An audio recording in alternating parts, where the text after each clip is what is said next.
Monday to Thursday, 9 p.m. till 11 p.m. Join me, Dan Wootton. I'll bring you the sharpest takes and hottest debates. And it's about standards and public life. No, I'll tell you what's hypocrisy, Narendra. I guarantee you there'll be no spin. We believe in the UK. No bias, no censorship. It just doesn't make sense to me. He wasn't doing his job as Chancellor. And no reason to go to bed. So I guess they've always been quite woke. That's Dan Wootton tonight on TV, radio and online. Monday to Thursday from 9 p.m. till 11 p.m. on GBNews.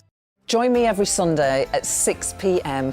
for Gloria Meets. In exclusive interviews, I'll be finding out who our politicians really are and what they really think. I think I've seen probably quite enough of Matt Hancock to last me a lifetime. I'll also be getting to know you better, travelling to find out what you think about the politicians who are fighting for your vote. They've got to get this country back on track. Join me every Sunday at 6 p.m. only on GB News, on TV, radio and online.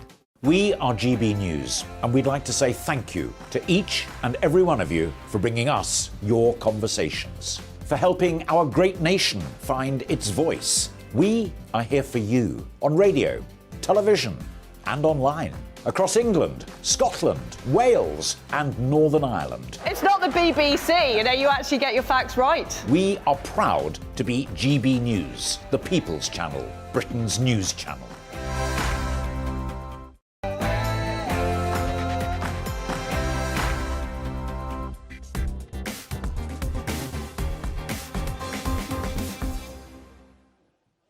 Hey, welcome along to the Mark Steyn Show. If we have a theme tonight, it's the grand vaporisation of disapproved groups. I didn't watch a lot of UK news before this channel started, in part because the other stations never seem to talk about anything that matters. I mean, they're great if you think the most vital topic in public affairs is whether some here today, gone tomorrow Minister of the Crown is being beastly to his interns. But more crucial, surely, is that this fag-end regime of creeps and chances and pocket liners is being beastly to you 24/7, every moment. The policy decisions of 2020 have screwed your future and indeed your present. So you don't need to wait for the future to show up because it stinks now. We need an honest accounting of what they did in the year 2020 and the years since. Instead, the media are doubling down, banning, for example, those voices who want HMG to do the right thing by victims of the jabber, jabber, jabber. So victims are being vaporised, contrarian voices are being vaporised, and indeed half the population of this land, that's to say women, women without a penis, if you remember them. I think there's 3 of them left. Women, regular old-fashioned women, not up to date, not the new model that's packing a little extra, not those kind of women, but old-fashioned women are being silenced and obliterated as an identity group by the demented bureaucracy of a so-called conservative government after 12 years of so-called conservative rule. And most extraordinary of all, a party that was happy to hitch itself to Brexit and claimed to be taking back control has totally surrendered control of the borders to a point that on the arithmetic revealed today, it threatens to vaporise in any meaningful sense the entire nation. We're going to get to it all with a crackerjack lineup of guests. We've got Leilani Dowding, Kelvin McKenzie, Toby Young and Maxwell Harrison. Plus, of course, the most important part of the show, that's you. What percentage of Albania's male population do you think should move to the UK? 98%, 64%, 47%, 5%? Oh, well, now you're just being ridiculous. There's already 7.8% here. You can email me, gbviews@gbnews.uk. You can tweet me at gbnews. All coming up after Miss Bethany Elsey with the latest news. All yours, Bethany.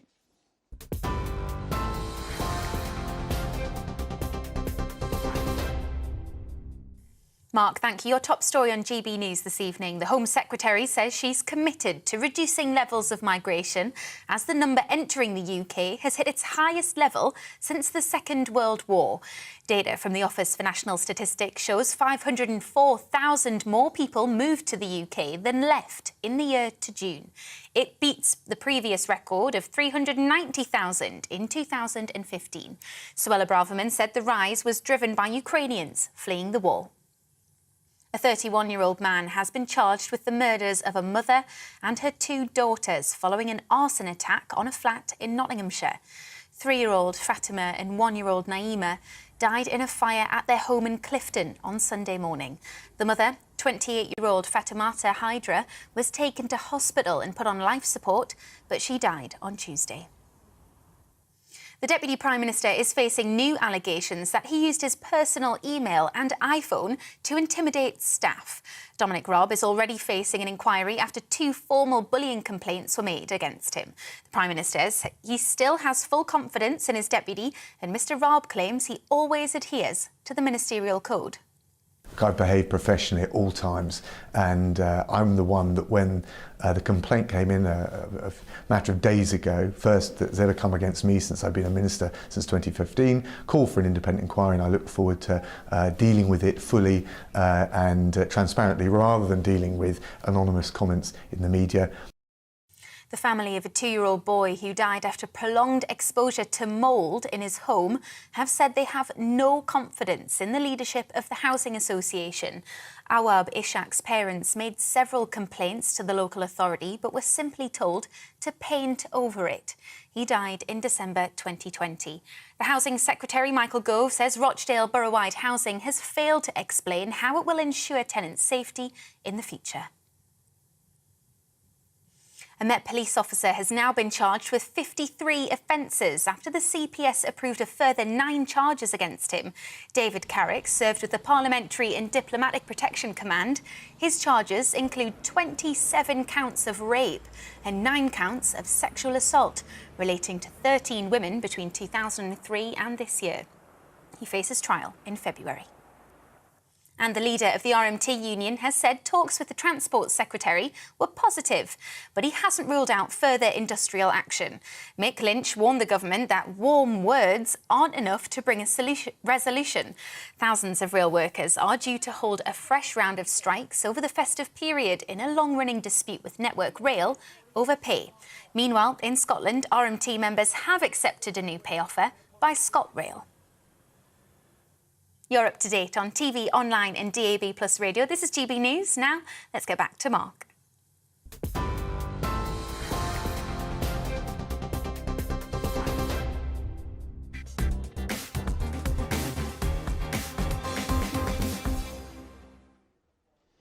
Yes, I know it's the highest inflation since the 70s and the biggest drop in disposable income since the 1950s and the most onerous tax burden on the British people since the Second World War. But that's no reason for our depraved political class not to party on and crack open another magnum of bubbly. So they were all last night at the Rosewood Hotel for the Spectator's Parliamentarian of the Year Award. Yeah, there they are, all lined up. There's Keir and Jeremy in the middle, and there's Rishi and Theresa over on the left. If you're wondering what the Rosewood Hotel is, well, it's the last hotel in the United Kingdom not full of Albanian, quote, asylum seekers. So unlike that wedding you booked at the Grade 2 listed Stoke Rochford Hall in Lincolnshire, look at that place. It's the Albanian version of Downton Abbey right there. So unlike if you had the misfortune to book your wedding at that Grade 2 listed building and then got booted out, the Spectator's Parliamentarian of the Year knees up didn't get booted out of the hotel to make way for the Albanian Sex Trafficker of the Year awards. That's actually much more competitive than Parliamentarian of the Year. So here's Jeremy Hunt getting an award for Best Facial Expression by a coup leader. And here's Theresa and Rishi sharing a joke. Looks like a bit of elaborate choreography on Rishi's part there. He's going to park his nose in her cleavage if he's not careful. And here's Sir Keir and the Spectator editor arguing over who ordered the second bottle of the Chateau Petrus at 6,000 quid, because neither wants it on his debit card. And here's Emily Maitlis schmoozing some sister of Boris Johnson, because sure, The Johnsons are totally mateless right now, but they're cunning buggers, so you have to keep one or two of them around, because after a year or two of giving million-dollar speeches to lay about Saudi princes and sleazy Kazakh oligarchs, one or other of them is bound to be back. Oh, and here's an 87-year-old Cornwall man lying on the ground in the rain under a makeshift shelter, waiting 15 hours for an ambulance. Oh, and here's a lady from Kidderminster who died of a seizure while waiting 3 hours on the telephone to speak to her GP. Oh, and here's the border force bringing in more strapping young Albanian lads, because let's face it, you can never have enough strapping young Albanian lads. The good news from the Office for National Statistics is that net migration, that's the number of people entering the UK minus the number of people who fled, net migration is at an all-time high, over 500,000. That's the population of Liverpool, or alternatively Edinburgh, now that the Supreme Court has nixed Nicola Sturgeon's independence referendum. It might be easier just for her to apply to become the westernmost province of Albania. 500,000 is a new record for net migration. The previous record was 331,000 in 2015. But if you recall, the following year, 2016, we voted to take back control, and it's now over 50% higher than when we didn't have any control. We actually took in over 1 million people. That's the population of Birmingham. Nearly 3/4 of them non-EU. But fortunately, that was offset by all the people getting the hell out of here. Have you cleared out your current account, loaded up the Vauxhall Astra and scrammed for your life? No? Why ever not? If you're under 50 and haven't already made your dosh, haven't already got your foot on the property ladder for a modest bedsit somewhere, the Spectator Parliamentarians of the Year have pretty much assured you're never going to, because of the policy decisions taken by Rishi Rich and his chums 2.5 years ago. The country's finances are destroyed. All the money's been blown on boondoggles like track and trace, and enriching well-connected chaps like Churchill's grandson, Rupert Soames, and his company Serco. So there's no good news on the horizon. The bare minimum we should ask for, however, is that these useless parliamentarians of the year stop making things worse. Do you like net zero? Everybody does. All the parties are hot for it. So I'd like to extend it to migration. Net zero emissions from the English Channel, net zero emissions from lorries loaded with Albanians, net zero to improve the environment in your neighbourhood, by which I mean net zero carbon footprint from country house hotels converted into 6-to-a-room migrant hostels, and from excitable young chappies hanging around the primary school playgrounds. Net zero. It's not just for the Maldives and Tuvalu, but for the British Isles as well. Net zero migration. And let's try and persuade that 500,000 Brits fleeing their native land, see if we can make it non-dysfunctional enough that they might consider staying. What do you think of that? Let me know your thoughts. GBViews at gbnews.uk. Here is Kelvin Mackenzie, legendary editor of The Sun in its glorious days, back when Rupert Murdoch knew what he was doing before he decided to give all his money to Piers Morgan. Great to see you again, Kelvin. Good to see you. What do you make of this stuff from the Office for National Statistics? Well, it's a disaster for the Conservative Party, and they've been sitting on these numbers for quite a long time. Our problem is the following. One, Ukraine is fighting our war, and therefore they should come in. Secondly, the Hong Kongers, well, we signed that way 30 years ago. The issue there is, they're clever. They're clever and they're commercial, and they're hard-working. Why don't we give them Wales? After all, no, just give them Wales. Just say, look, they've had a go. The socialists have been running the joint into the ground, right? And all we've got now is a bunch of socialists, Drakeford, right, who's out over there being friendly to everybody. And whatever he's doing, I have no idea. That's not a good idea. But one of the numbers in there is absolutely shocking. And this is the foreign students. OK, so the foreign students work like this. Indians at number 1, Chinese number 2, Nigeria number 3. And what they're doing is they're bringing in all their relatives who are all getting visas. And do you realise, look, like 3 years ago, there was about 7,000 relatives used to come in, right? Now there's 100,000. Yeah. Why? This was up to June 22. This was an ONS number. Why? What on earth? Look, if your kids go to Australia or New Zealand or even the United States to go and study at university, do the whole of the families go with them? No, they don't. Well, the whole thing about that family reunification is one of the worst things about any Western immigration thing anyway, where one guy gets in and then he brings in, you know, basically everybody in his village back in Somalia.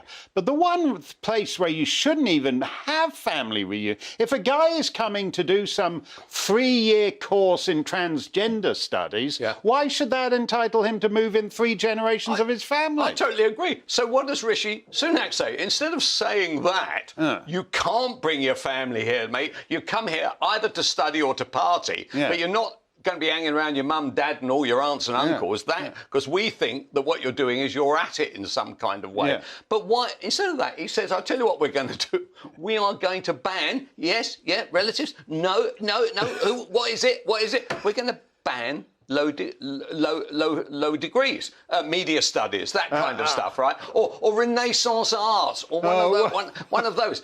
They're going to actually ban the degrees. But why don't they just simply say, we are not giving you visas? And if you've got a very good reason, you know, your kids have got no legs or something like that, and they need some help around Birmingham, that's fine. But we are not going to have extended families coming in. 100,000. Who looks after these 100,000 while they're here? Well, why can't the Tories do anything? Because that is what the issue is now.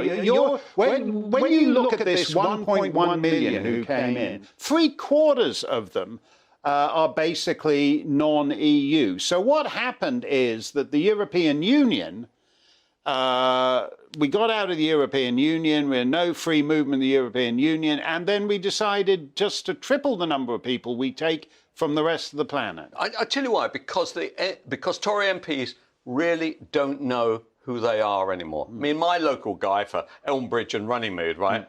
A consultant psychiatrist. Can you think of anybody more ill at ease in public? And what on earth the voters have in common with this person? I have no idea. I spoke to him the other day. By the way, he didn't enjoy the conversation, but there again, neither did I. So I think that the quality of... I don't think MPs have anything to do with ordinary Conservative voters anymore. No. I think they feel completely detached. I mean, what about Hunt? Hunt says, I tell you what I'm going to do. I'm going to spend 25 million quid on explaining why it's in your interest to turn down your heating and save yourself money. Don't you think that ordinary people know what self-interest looks like?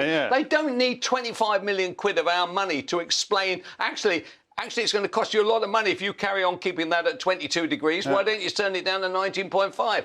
People are not stupid, and yet they have to be babied and managed. Why don't they simply say, in relation to these disastrous ONS numbers, who is looking at who is going to?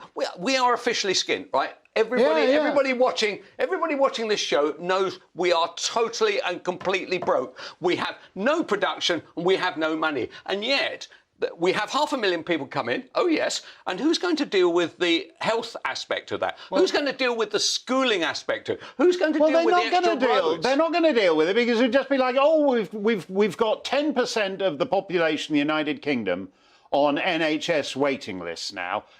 So with the people we're letting in for the next 18 months, we're confident we can crank that up to 20% of the population on NHS waiting lists. They do. Why do they not act? Because when you say we're skint, you're right. He blew through $500 billion in furlough money, Rishi Rich. So there's no money, and there's probably not going to be any money now till the 22nd century. He spent all the money we were due to make this century. But something like he could at least not waste another £3 to £4 billion a year on bringing in the entire male population of Albania. And nobody seems to want to say anything. We don't want to. And we've now got to the ridiculous point. I was actually thinking of wondering whether I should reverse and actually go out and live in Albania, because there must be huge amounts of land that the house prices must have collapsed because nobody's buying houses now. They're all over here. here. Yeah, you go the Albanian Riviera. It's very nice. You're going to love it. Keep an eye out. Andrew Neil will be moving there soon. He's very clever. He could start a wig factory. Yeah. Yeah, exactly. The Andrew Neil wig factory, do great. In Albania, you can't beat Albanian wigs. Thank you very much, Kelvin. Take a tip from him. Property, it's location, location, location. And right now, the entire British Isles is a stinker of a location. You're better off buying in Albania. Thank you, Kelvin. Up next, Toby Young on why the United Nations is gunning for your tweets. And later, Maxwell Harrison on why Facebook is disappearing vaccine victims, and Leilani Dowding on the ultimate vaporization women. Britain's crappy old Ministry of Pseudo-Justice don't want to hear about women unless they're hung like stallions. Don't touch that dial, you'll never know what you'll find lurking on some of these other channels. We're coming right back.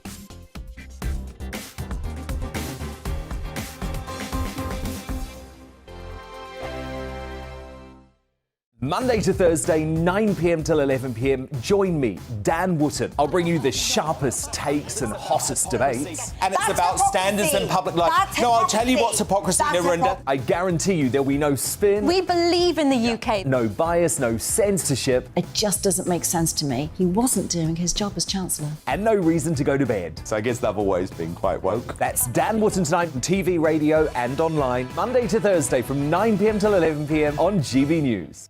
Every morning from 6 o'clock, we'll wake you up with GB News Breakfast with all the stories you didn't know from the night before. So whether it's serious news, entertainment, or your own views from all over our great nation, we're here to kick off your day with a smile. The national media should be reflecting and reporting what's happening here. You will notice the northwestern accents. Whether you're with us on TV, radio, or online, every morning, it's breakfast from 6 a.m. Hope you can join us. Hello there, it's Eamon Holmes here from Breakfast on GB News. We're not just on your television and your screens, you know. We're on DAB plus digital radio, so you can listen to your favourite shows on the move. If you've not yet listened to GB News Radio, it's very simple. We're on your radio player and TuneIn apps, on your smart speaker, phone or tablet, or online at gbnews.uk. Take us with you wherever you go. GB News Radio. You never have to miss a moment of the People's Channel.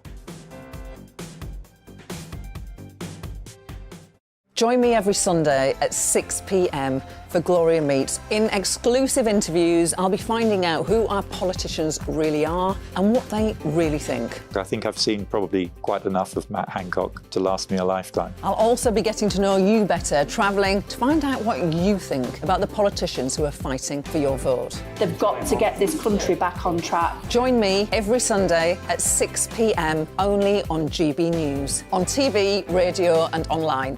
My name's Tom Harwood and join me 9:30 a.m. every weekday for The Briefing, your one-stop shop for everything you need to know about what's going on in politics today. I wonder if this is a deal that might need to be like the biscuits in this factory, twice baked. Is there not an opportunity here to win out against the extremes? Tom Harwood, GB News. What are you going to do about it? Things should have been done differently, and they certainly are being done differently. Don't miss it. The Briefing with me, Tom Harwood, 9:30 Monday to Friday on GB News. Hello, I'm Simon Evans. Join me on GB News for Headliners at 11 p.m, where I'll be joined by two of the country's top comedians as we take a look at tomorrow's newspapers tonight. If it's a big story, we'll be covering it, I guarantee, but we'll also have some fun along the way. That's GB News Headliners at 11 p.m. We won't put you to sleep, unlike some of the other paper review shows out there. So join us, 11 p.m, 7 nights a week.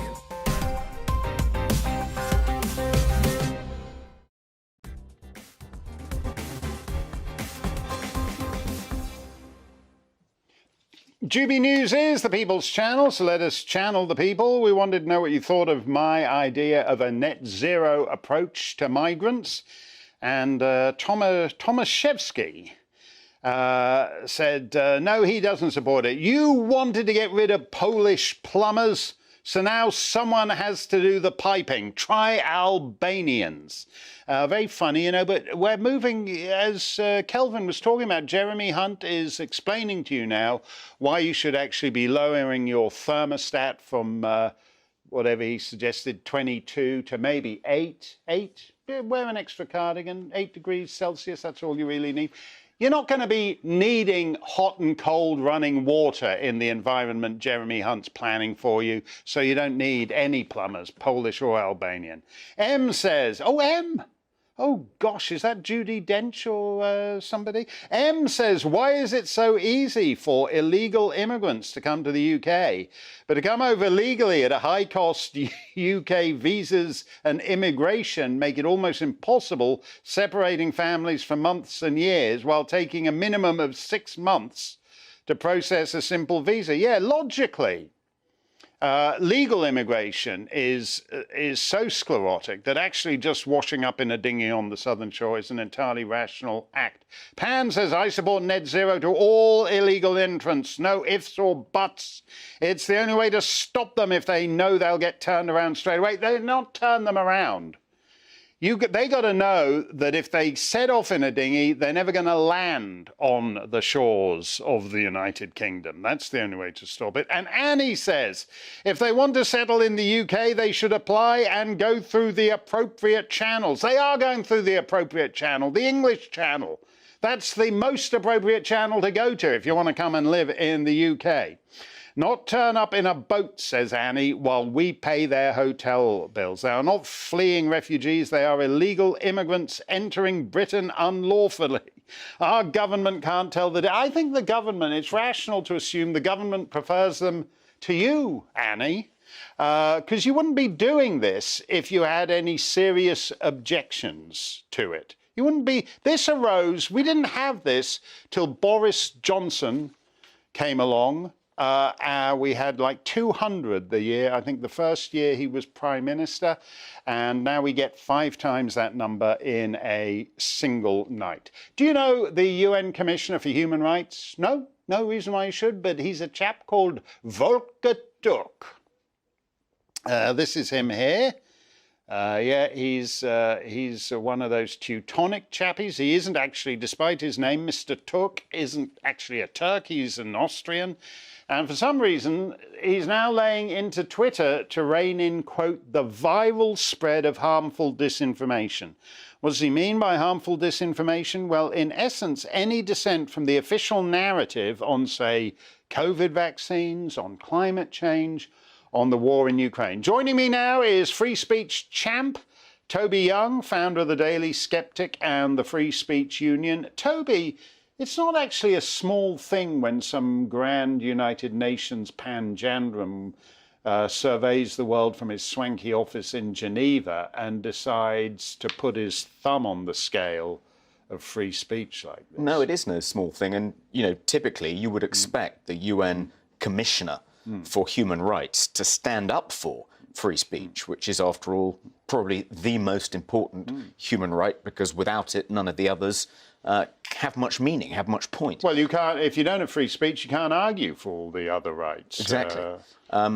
So you'd expect someone like that in his position from his grand office in Geneva to actually write to Elon Musk to congratulate him on trying to make the principle of free speech sacrosanct in Twitter, in part of his mission to cement its place as the digital town square. But no, he sort of starts off in his letter seemingly praising free speech and saying what a fantastic thing it is and how important it is. And then there's a but. And the but is, unless you're speaking your mind about things like the COVID vaccines or climate change, in which case it's very dangerous and harmful and it shouldn't be allowed on the platform. So he's essentially saying to Elon Musk, congratulations for standing up for free speech, but please don't go so far as to stand up for the free speech of people who dissent from the prevailing orthodoxies around climate change and the COVID-19 vaccinations and the war in Ukraine. Because if you do that, people will be harmed.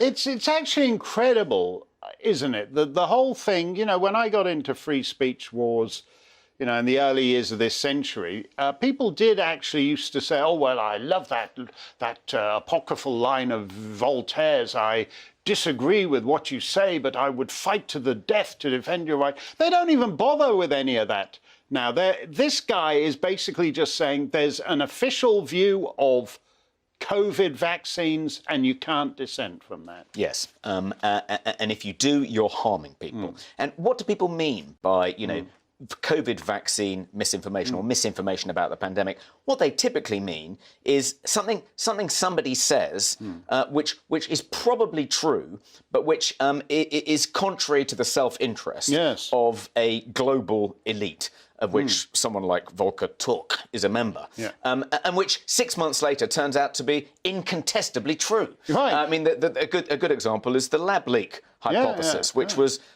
poo-pooed from on high by all kinds of officials and scientists, including, we found out today, Patrick Vallance, the chief scientific officer of the United Kingdom, helped to discredit the lab leak hypothesis, saying it was a conspiracy theory. That was precisely the sort of thing that got removed if you posted anything about it on Twitter or Facebook or set out your stall on YouTube. Now, I think we think it's almost certainly how the virus got out. It was that they were doing these experiments in the Wuhan Institute of Virology. Their biosecurity wasn't particularly good, and that's almost certainly how the pandemic began and why it began in Wuhan, China. But you know, 2 years ago, if you even entertained that hypothesis, you were a conspiracy theorist. That's what they mean by the sort of information that should be suppressed. But there's real consequences to that harm. I mean, half the vaccine victims we've had on this show testified that neither they nor their doctors knew anything other than the government propaganda. I mean, the only way the doctors expressed a view that, oh, if you're a young man, maybe you shouldn't be having this shot, was if they happened to be Googling around and came to some semi-banned site halfway down to the dark web recommended by your friend James Dellingpole or some such unrespectable type, and then they would read something. So you can't even, in this world, if you're just being fed the official line from Volker Turk, you can't even give informed consent. There's no such thing. No. And I mean, until quite recently, the view of people like the UN Commissioner for Human Rights was that the best remedy for bad speech, for speech they regard as misinformation or disinformation, was not suppression, but more speech. That was the famous doctrine set out by Louis Brandeis in a Supreme Court decision in the 1920s. The best remedy for bad speech is not less speech, but more and better speech. That was called the counter-speech doctrine. And that was the view of the kind of liberal, global, judicial, human rights elite until quite recently. But in the past 10 years or so, that view's completely been turned on its head. And now they no longer think that the best remedy for speech they disapprove of and think is dangerous is more and better speech. No, the remedy is suppression. There's been a complete volte-face by the likes of Victor Turk on that issue.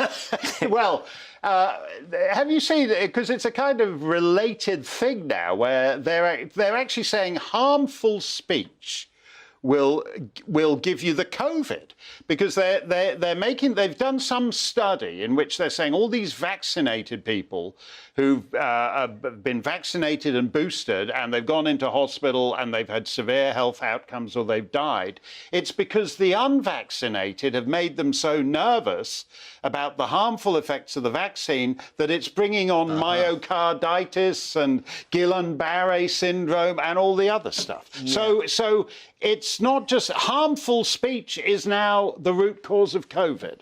Yeah, nothing to do with the actual vaccines not working particularly well. That's just an example of the harmful speech that is actually the real reason people are dying.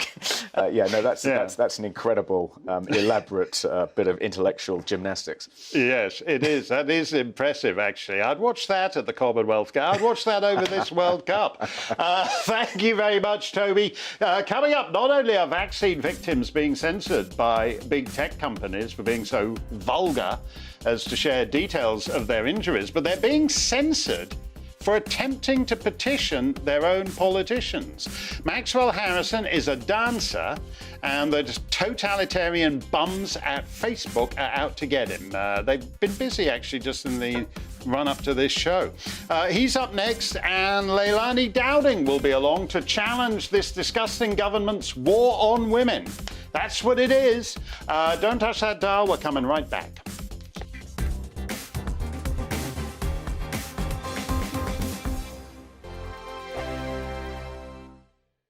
We are GB News, and we'd like to say thank you to each and every one of you for bringing us your conversations, for helping our great nation find its voice, We are here for you on radio, television, and online.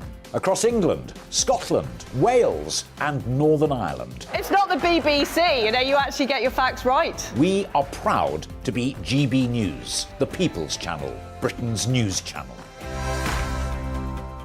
Monday to Thursday on GB News, it's Bev Turner Today from 10 a.m. We're going to be here for you, our GB News family, to keep you up to date, but also make you smile. The guy went from puberty to adultery. And I can't wait to bring a few of my own opinions. I have no time for cultural totalitarianism. We'll engage in passionate, but always polite debate, with your thoughts and opinions at the centre of it all. Monday to Thursday, 10 till 12, on TV, on radio, and online.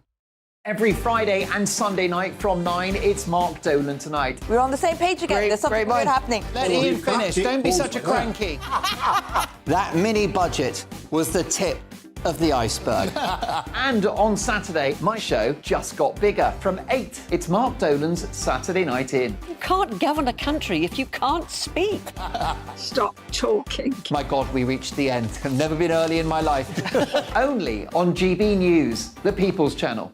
We are GB News, right across the nation. You can get us on television, on radio, on digital. We're absolutely everywhere. Amazing. You see, amazing. You remind me of me in the European Parliament. But here's the most important bit. We are not part of the mainstream establishment. We think and speak just like you do. We are the People's Channel. Magnificent. That's really, really thoughtful. Come and join us on GB News, the People's News Channel.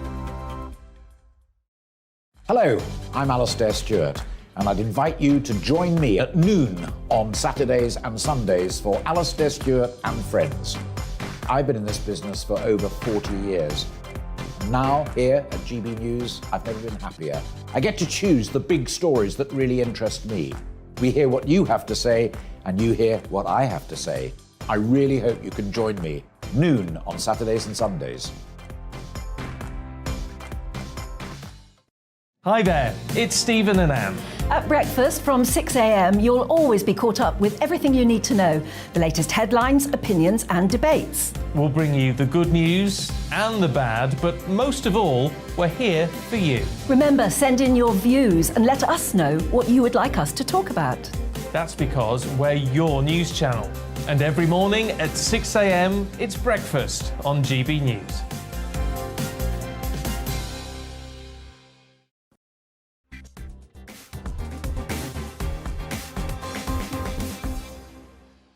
In July, we aired our special on victims of the vaccine, people from all across this land who have been injured or bereaved by the COVID jabs. All of our guests had the receipts, as they say. In some cases, it's written right on their loved ones' death certificates or coroner's verdicts.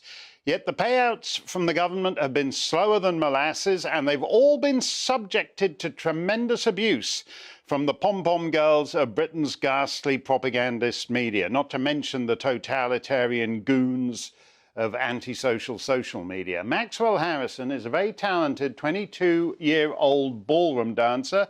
Here he is at the peak of fitness.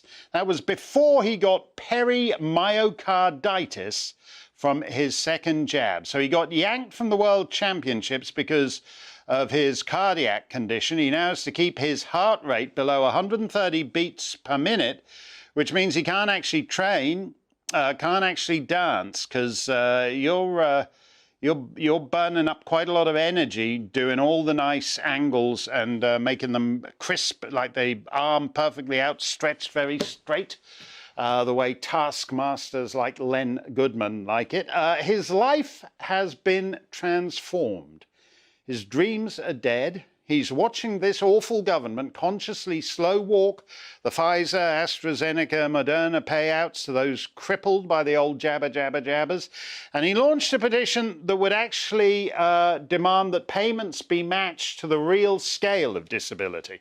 And simply for asking the people who screwed his life to man up and do the right thing, Mark Zuckerberg's Facebook has now banned Maxwell. In fact, in the run-up to this show, we were going back and forth with Zuckerberg's commissars at Facebook, And in fact, they intensified the ban and the restrictions on his account today. Can we put that thing up on the screen, whatever it is, from Facebook, where, as you can see, it's... we don't have that one? Well, they decided to punish him even for coming on telly and talking about it. So even lobbying for political change is banned on... This is what he wants. He's just trying to petition His Majesty's government. But Facebook, Zuckerberg, who last time I checked isn't actually a member of His Majesty's government, says, no, no, no, you can't even do that, says Zuckerberg. Maxwell Harrison joins me now. First of all, Maxwell, how are you actually feeling these days? Good evening, Mark.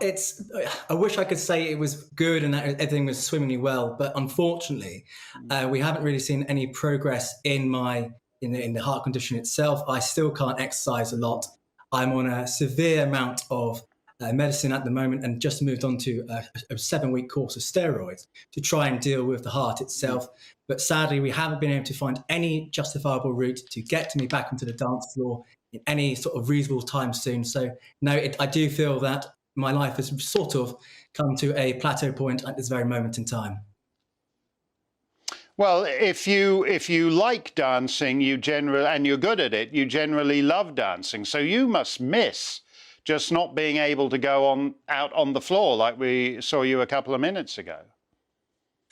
Words can't, words fail to emulate how much I do genuinely miss the dancing. Not having competed now in over a year because of the vaccine itself, which I know is quite even brave to say here on GB News. But we live in such a day and age where democracy is dead. It's quite scary to say that. But no. The vaccine has completely stopped me from doing the thing which I was born to do, and it's the thing I enjoy doing more than anything else in the entire world.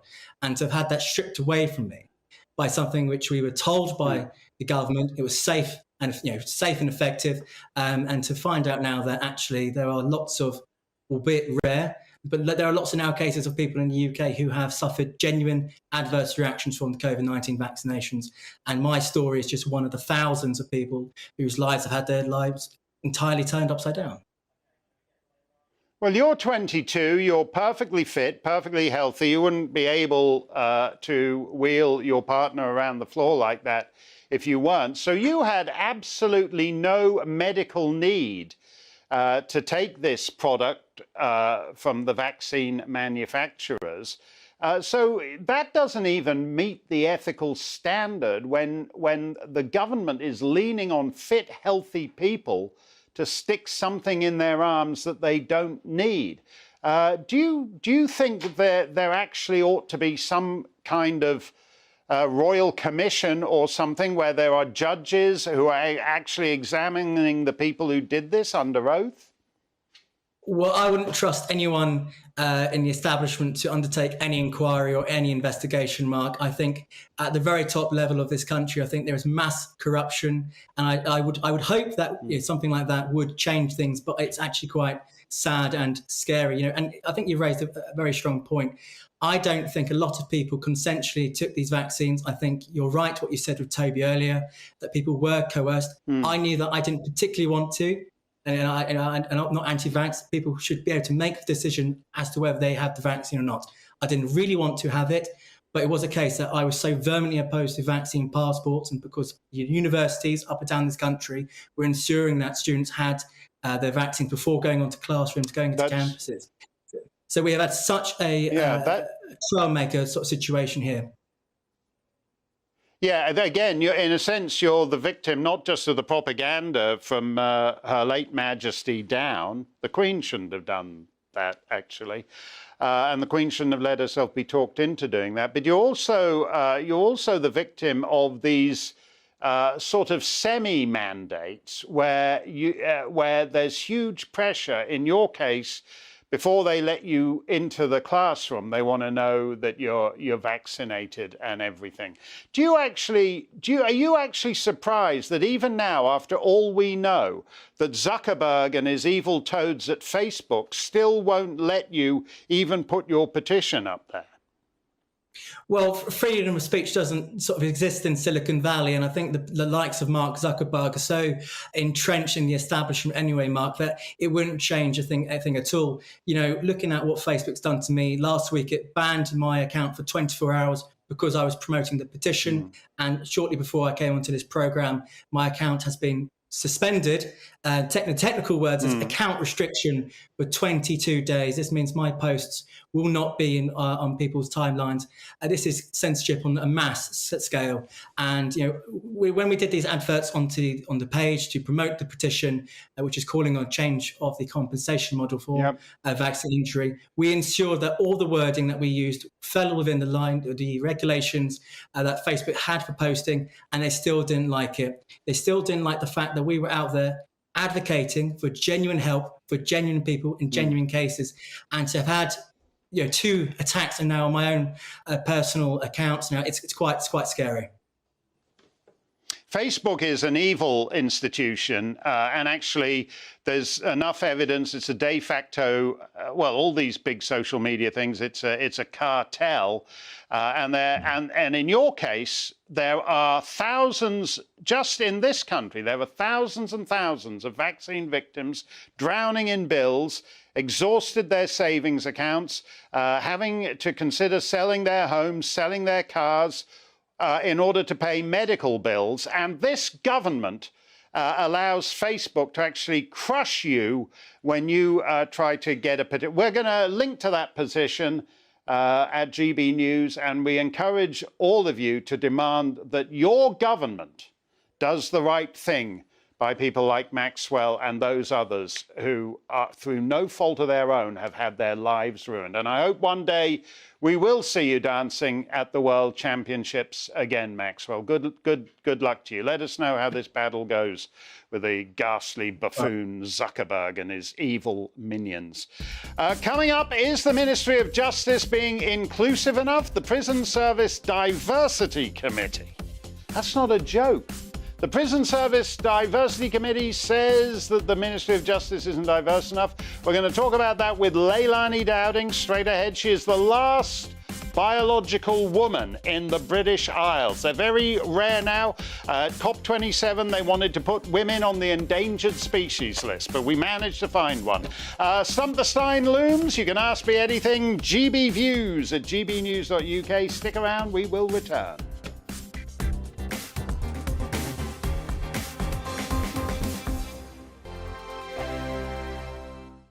Monday to Thursday nights on GB News. At 6, it's Dubes & Co. 7 o'clock, Farage. At 8, join Mark Steyn. And at 9, Dan Wootton Tonight, followed by Headliners. On TV, radio and online. This is GB News. We are GB News, the People's Channel. Why not take us home with you by visiting the GB News shop at gbnews.store. You'll find all the official merchandise, a really good present actually for yourself, your friends or your family. We ship across the UK mainland at no extra cost. GB News, the People's Channel. Hello, I'm Esther McVeigh. And I'm Philip Davis. Whether you're watching or listening on TV, online or on radio, we handpick the latest stories, debates and expert opinions for your weekend. So whether that's politics, news or showbiz, we've got it covered. Join us every Saturday morning at 10 o'clock on GB News. Join my show Farage, 7 p.m. till 8 p.m. Monday through Thursday, and there you will get opinion, analysis, debate, and I'll cover stories that nobody else dares to touch. You've been cancelled. Join the club. Oh my goodness me! And then for the last 15 minutes, talking pints. We're over a drink. We have a civilised conversation with someone. We very often disagree, but we do it in a grown-up way. Come and join me on Farage.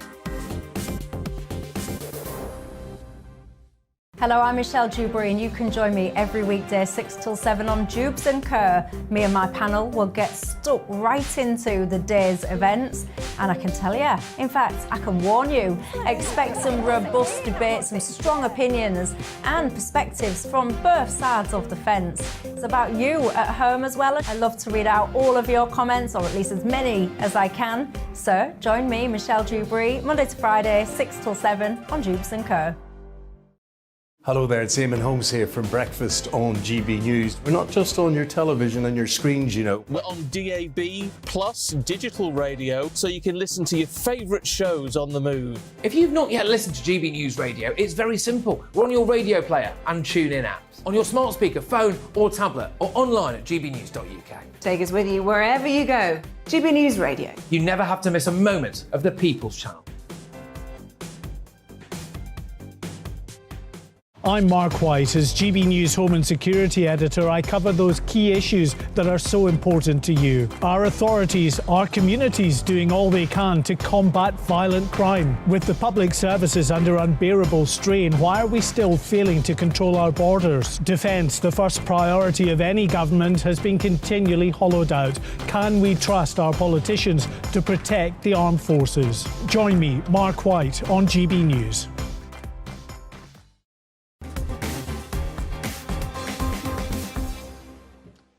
Yesterday, we spoke to Kelly J. Keane, who's been threatened with arrest by the goons of the Sussex Constabulary. They didn't want to come on the show yesterday, but they sent us a rather anodyne and evasive statement.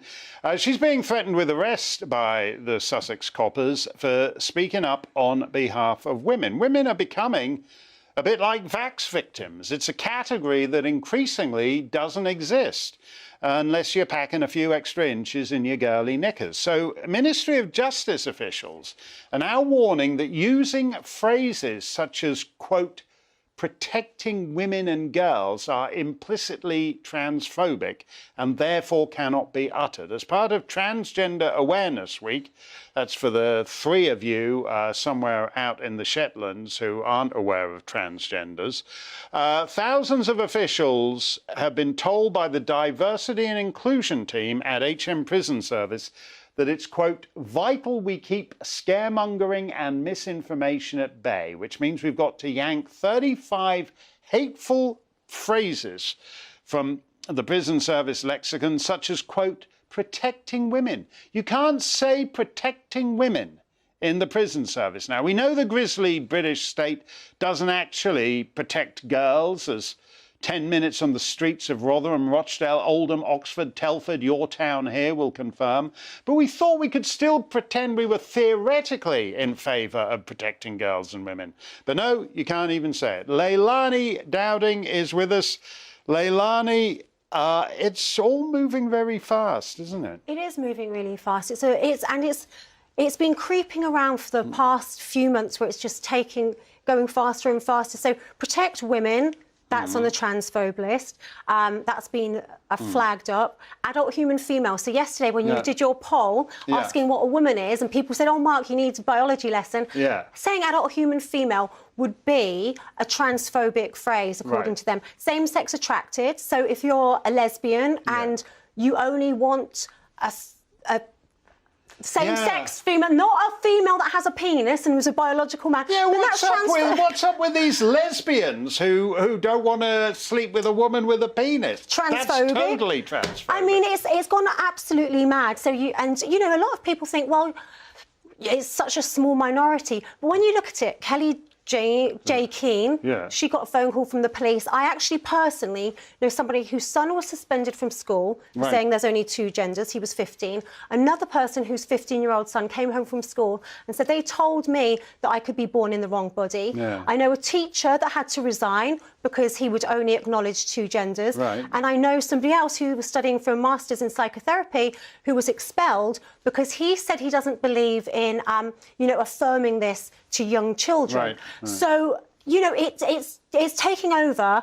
And while, adults and people and other people are watching the economy, what are our kids watching? What are the youth watching? They're watching this competitive insanity on things like TikTok and performing gender dysphoria all over TikTok. And this is what the kids are seeing. Yeah, I think that's actually a very good point. People think, oh, well, I've never met any of these 57 genders while I've been wandering around my pleasant little village. But actually, if you go to middle school in the average American state now, there's any significant numbers in each class who are being encouraged down this road.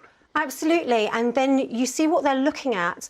There's a guy, an American guy called Dylan something or other, who is actually documenting his changes and his days in girlhood. Now, when I say girlhood, it's not womanhood. He puts little pigtails on, little crop tops and miniskirts. He's a man. And then young people see the endorsements he's getting. Yeah, wait, just let me ask you about that, because I can't understand why women are not annoyed by the caricature of womanhood that these guys adopt. Like, if I was to say I'm really into little girls with pigtails or whatever this guy was talking about, people would say, oh God, you've just got some sick, creepy cliche you got from some third-rate porn mag in 1973 or whatever.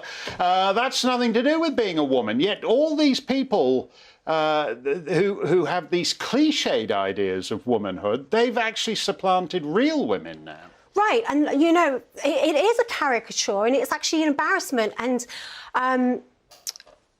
so this person, he's getting endorsements which aren't going to women or girls; they're going to him. And he actually got invited to the White House and spoke to Biden, which is just incredible. So this is what young people are looking at. You know, this is the attention they're getting. They get to go to the White House and talk to the president, if he can talk. I don't know whether he can actually. Did he sniff Dylan's hair? Because he can still do that. And the thing that's a mighty cute little girl there. Touch a 5 o'clock shadow, but hey, you know, that's right. And the president, the leader of the free world, is on board with it. And this is the thing as well, Mark. It's like, you know, I don't mind what people do in their spare time. No one does. It's not hateful. You know, I saw Ladyboys when I was 15 in the Philippines, and my mum said that it's a man pretending to be a woman. You had Dame Edna Everage and Lily Savage. You didn't have to affirm and believe that they were actually women, which is what people are now being asked to do. So, you know, if you're an adult human female who wants to protect women and girls, you're a transphobe. No, but Eddie Izzard now says, I mean, that's right, Dame Edna wouldn't do it, but Eddie Izzard actually is saying, no, I'm a real woman, I should be on the women's short list for the Labour Party.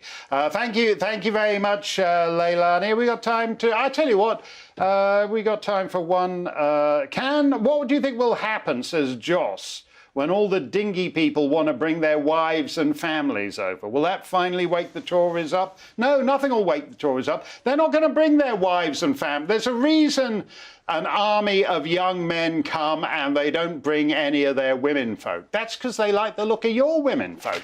They're not going to be sending back to Albania to bring Granny over. They're here, they're young men, and there's a reason they're just all young men. That's going to do it from me. Dan Wootton is here to thump your Thursday like nobody's business. What you got, Dan? Margarita, got I have any to biological say, women? Oh, we'll find some for you. Who do we have? Anne Widdecombe, biological woman. Camilla Tominay, new star host of GB News, biological woman. June Slater, biological woman. Dominique Samuels, the name biological woman. A plethora of biological women tonight. Yeah. June Slater is all biological woman. I'll say that for her. That's a terrific lineup. Dan Wootton, the best late night show on telly. Keep it right here on GB News for the next 2 hours. You won't be disappointed. Stay safe, stay free. Monday to Thursday on GB News, it's Bev Turner Today from 10 a.m. We're going to be here for you, our GB News family, to keep you up to date, but also make you smile. The guy went from puberty to adultery. And I can't wait to bring a few of my own opinions. I have no time for cultural totalitarianism. We'll engage in passionate, but always polite debate with your thoughts and opinions at the centre of it all. Monday to Thursday, 10 till 12 on TV, on radio and online.